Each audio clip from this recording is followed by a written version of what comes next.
The following is a production of Frank DeFreitas and the Internet Webzine of Holography. Hello everyone, this is Frank DeFreitas and welcome to another week of HoloTalk for the week of October 4th, 1999. It's getting pretty close to the time where I have to upload this to the web. In fact, it's 8 o'clock on Sunday night. I'd like to have this up at least 9 or 10 o'clock. So we're going to be doing this live tonight. Our guest this week is Ray Ramirez, and he's going to be with us in just a minute. In fact, I'm going to be dialing his number live here from the studio and getting him on. Before we do, I just want to give you a few reminders. The first reminder is this Wednesday, October 4th, 1999, and I put that date in there just in case someone's listening to this 2 years in the future in the archives and they're thinking that it's this week. In 2002, no, this is 1999, October 4th, this Wednesday, an open house, the first one of the season here at the studio. The topic's going to be laser transmission holograms. We're going to have a little talk about laser transmission holograms and then go into the lab and see some of the laser transmission holograms. And these are really interesting holograms because normally people do not have an opportunity to see these outside of a laboratory environment because they normally, or usually all the time, require lasers in order to illuminate them, and therefore, usually when you go to a gallery or you're in a holography shop, you see holograms on the walls or holograms on pedestals being illuminated with white light sources. But on occasion, you'll see a laser transmission hologram, sometimes in a more scientific exhibit. But this will give you an opportunity to see quite a few of these, and it's going to be a pretty interesting night. So that's this Wednesday evening, October 4th? Is that right? October 6th. I'm sorry, here I am, giving you the wrong information. This Wednesday, October 6th at 7:30 p.m. here at the studio in Allentown. Send me an email if you'd like more information, or you can call the studio's number at area code 610-770-0341. That's 610-770-0341. Lots of upcoming guests coming on. I'm not going to say who they are because sometimes we have to switch schedules around and things of that nature. So we'll just play it by ear, and if you get on the HoloTalk email list, you'll be able to find out which guest is coming on for which week. John Clayer, who has been a guest on the show and was one of the very early players with the laser pointer holography, has made a nice diode hologram using fiber optics, and I'm going to get more information from John. This is very exciting, especially for school projects. So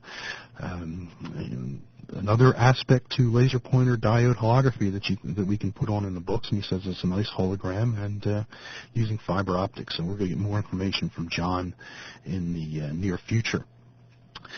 If you have not upgraded your real audio player, excuse me, to the new G2 player, and it's a free upgrade, I would suggest that if you're going to do that, please do that this week. I have a brand new type of presentation that we're going to be adding to HoloTalk, which is the Synchronized Multimedia Integrated Language, or SMILE, which allows the combination of audio, video, graphics, pictures, animation, all through the G2 player. You do not need any special hardware. You do not need any special software. You just need to upgrade your regular real audio player to the new Real Player G2, and that's a free upgrade at the Real site, so you can go there and download that and take advantage of some of these new programs that I'm going to be putting together for HoloTalk that you would not be able to take advantage of if you just have the regular Real Player, because it does not support the SMILE language.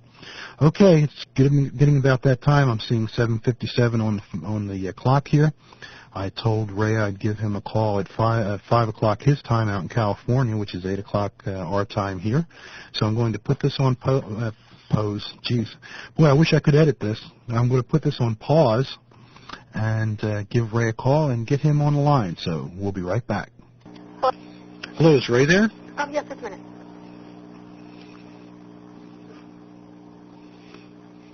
Sorry to keep Hello, Ray. Hi. How are you? Pretty good. I'd like to welcome Ray Ramirez to HoloTalk. It's nice to finally be able to get you on the show after all the great work that you've done with lasers and holograms with your science fair projects. Before we get started, I was wondering if you could tell the listeners a little bit about yourself, what your age is, what grade you are, what school you're in. Okay, I'm 13 years old. I'm in the 8th grade, and I go to Terrace Hills Middle School in Grand Terrace, California. And I understand you started out last year working with lasers and holography as a science fair project. Yeah. How did you get started with something like that? Were you interested in science at the time? No, I really didn't like science. It was really boring. And I was looking for a science fair project, and we had 2 weeks to do this project. And I wanted to do it soon because I'm a big procrastinator, and I wanted to get it over with. So that day I found how a hologram is made in a book, and it was a little diagram, and I thought it'd be pretty easy, but it hasn't been that easy. But I decided to do it, and I asked my teacher, and he said that sounds like a pretty good project. Mm-hmm. And it kind of opened up doors to electronics and all the stuff I really didn't like. So before you got started, you didn't really like science, and then after you worked with it for a while, you found out that it was pretty cool. Yeah. You were one of the first people to order my shoebox holography system back when it was just a couple Xerox sheets of 8.5 by 11 paper before it was into the booklet form. Did you find that helped you out a little bit? Yeah, it did. Just knowing that it's not that hard and you don't need a big, expensive heating to make holograms, it helped me out a lot. Now, you're the California State Science Fair winner, right? Yeah. What does that feel like? I mean, science fairs are so competitive. I mean, you play baseball, which you know how competitive baseball is. Uh-huh. I mean, winning the California State Science Fair is like the World Series, right? Yeah, I remember sitting at home, and I went to the California State Science Fair website, and I was just reading how all these people have done pretty good projects, and when the listing came out of everyone's project, I sat there and circled the ones that might be a problem. And I remember I was looking at the website a few months before the State Science Fair and hoping I might have a chance. Mm-hmm. So you had a plan of action. Yeah. And you went in there. You actually took a number of science fairs getting there, right? Yeah, there were 3 before the State Science Fair, so 4 total. Wow, that must be an incredible feeling. I never won a science fair. I should have tried holography back when I was in school. Of course, I would have paid like $10,000 for a Heaney back then. Do you think that the reason that you found this so easy was the fact that the cost was so low as well? Well, no, really, when I first started, I didn't know anything about the diodes. And I didn't know you when I first started out. And I was going to PCC and viewing my holograms there. I made a few holograms there, and I wanted to do it on my own at my house. Yeah. And then when you found out what was involved, what problems did you find with it that had to be overcome? Having someone like Fred there, he knew what he was doing. But when I was doing it by myself, it's pretty hard to get a room totally dark. Just buying things cheaper have its advantages, but there's a reason why they're cheaper. Sometimes they're not as good. Mm-hmm. Things like that, like the safe lights, aren't all the way green. Yeah. There were other kids that were listening to this that were thinking about doing lasers and holography for a science fair project. Do you have any tips or suggestions that you would give to them? One of the big things that people tell me I've done, and I think I've done a little bit, is be very motivated. It doesn't really matter how you get your motivation. It'd be very nice to be self-motivated, to want to do it yourself, but you have to look for some reason why you want to do this. And if, like, for example, if you don't like playing the piano, you're not going to be a very good pianist. If you don't practice and you don't want to do it. So you have to want it. What's your motivation? I don't know. Is it the wealth that all of us holographers have? It's kind of the final product, what it actually looks like when it's done. Not too much from anywhere else. Like, it was kind of, I could do it if I wanted to. There was no pressure. What are some of your future plans for holography? Do you plan on continuing with it?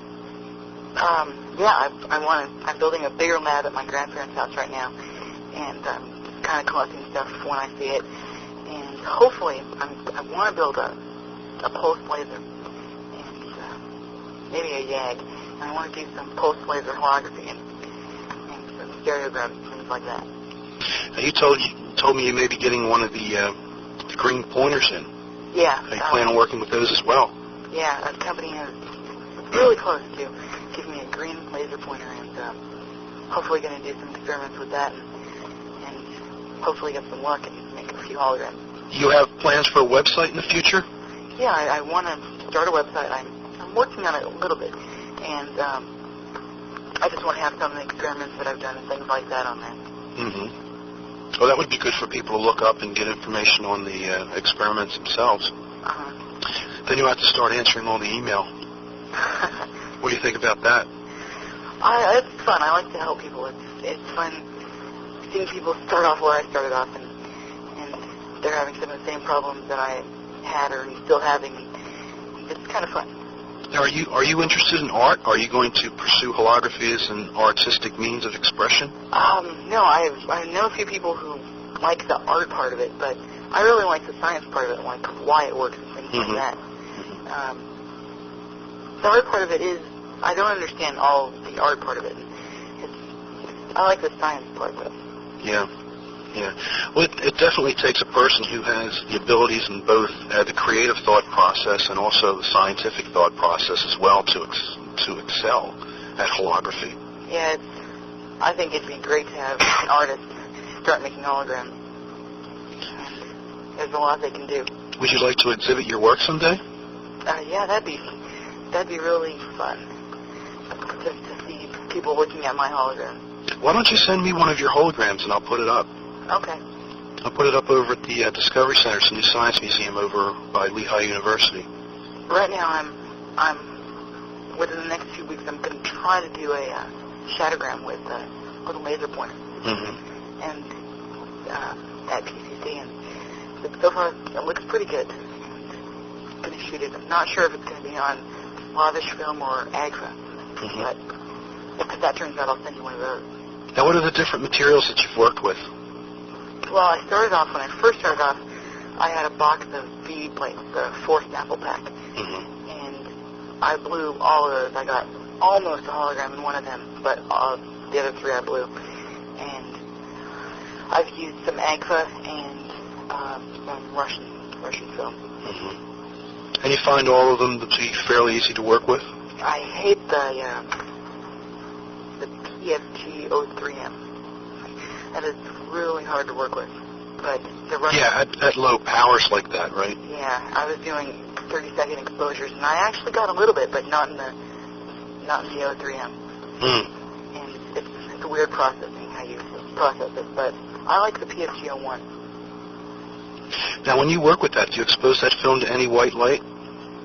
No. Light intensification? No, I think you do. I haven't done it, but I think you do it with the 03M, but... just the 03? Yeah, I haven't done it with the 01. Any comments you want to make to anyone before we close the show out? I'm just listening to people run up and down the steps. I don't know what's going on upstairs. I do this down in the studio, and everybody's running up and down the steps. I don't know what the heck's going on, so that's why there was a little bit of a blank space there for a minute. Oh. Yeah, I think I'm going to go eat dinner right now. You're going to go eat dinner? Yeah. That's right. It's like 5:47 out there, right? Yeah. Yeah. Well, I'm going to have this show up probably within the next hour, so when you log on, maybe you'll be able to get on and see it. Okay. Or listen to it, rather, not see it. Do you have Real Player G2? Or just Real Player? Real Player. Okay. Because I'm going to be doing some pretty neat stuff with the G2 system. Is that a free download? Yeah, it's a free. It's actually a upgrade just from the 5.0. Okay. And it's free. But I'm going to go get that. It combines a lot of different multimedia things and graphics and text and things into one unit. Synchronized. Sometimes, did you do a actual picture broadcast? I'm going to start doing that with the G2, yeah. You have to start your own radio show so I can log on and listen to you. I'm the only person in holography that can't log on and enjoy a show every week. I'd like to be able to just sit back, with a cup of tea and listen to somebody do a show. Yeah, that'd be pretty neat. So why don't you send me one of your holograms? Okay. And I'll get it up and displayed.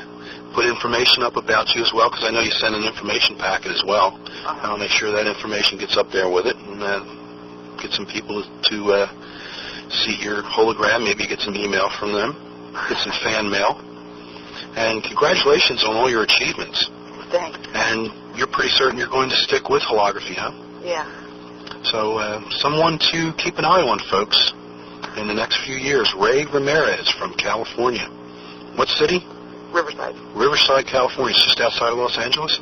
About an hour to an hour and a half drive. Oh, okay. Los Angeles, north or south of you? Southwest, I think. Southwest. Okay, so you're up further north. You're up on the way towards San Francisco? No, down by San Bernardino. Oh, okay. I don't know too much about California. Okay. Yeah, closer to San Diego. Oh, okay. All right, Ray. Well, thanks for being on the show. All right, thanks. And I want to wish you a lot of luck and a lot of success. And I'm looking forward to following your future pursuits and successes in the field of holography. I'll see you later. Okay. Bye. Bye.